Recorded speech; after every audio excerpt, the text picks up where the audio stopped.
This isn't a disease of poor people anymore.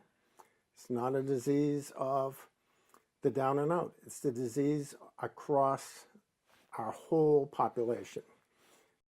I've seen changes in Nantucket, particularly from the perspective of being a nurse at the hospital, in that more and more people are coming into the emergency room and into the hospital with addictions. The problem, along with opiates, that we're seeing now, and particularly in the summer, is the advent of designer drugs that don't show up in a normal drug screen. So we might have someone presenting to the emergency room and then admitted to the hospital for changes in mental status. We don't have a mental health inpatient unit. The nursing staff, by and large, do not have the skill set to work with patients who are psychotic. It's a three-legged stool. One part of it is the medication. One part of it is the evaluation that Aileen Womack and I do. And the third part of it is the mental health issue. When I'm in that situation, I'm there as a psychiatric mental health nurse. So both having individual crisis counseling and group counseling available supports the medication-assisted treatment that we're doing. So these are the things. I think people get into these deep, dark places.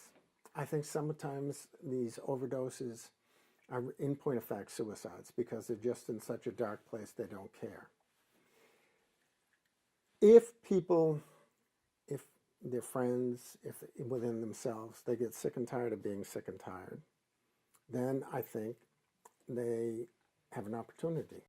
So the challenges with our goals, or with my goals, as I've just identified, is really funding. Dr. Leprie's practice is not part of the Mass General Physicians Organization. This is a separate entity. And last year, we formed a separate nonprofit foundation, which is known as Addiction Solutions. So we are totally dependent on contributions from outside people. Let's face it, opiate addiction is not sexy. So people don't want to pay for that. And that goes back to stigma. If you had puppy dogs and small children, you could get funded. But if you have people who are struggling with the trauma of their lives in a way that it comes out that they are addicted to drugs or to alcohol, for the most part, it's very difficult to get funding. I think a very important thing to realize is the people we are dealing with, our patients, are not them, they're us. We all have our issues, and they have fallen in one particular way. They're not bad people, they're not horrible people. They have a problem. If you had a broken leg, I don't care whether you're the bank president or sleeping in your car, we fix your leg. If you have an addiction issue, I want to be able to take care of you. It is an equal opportunity problem.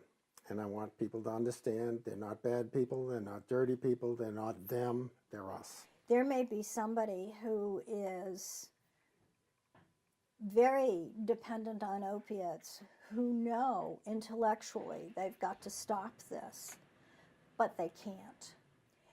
If one is beginning to think that they need to make a change, that's the first step to recovery. I'm Laura Burnett, President of the Rotary Club of Nantucket. We have committed to helping Dr. Tim Leprie obtain much-needed funding support for his clinic. The Rotary Club has created a charitable fund with the Community Foundation for Nantucket to help Tim and Aileen hire a therapist for their clinic.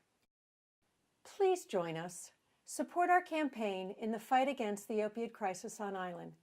Visit our new website, stopaddictionnantucket.org. Thank you.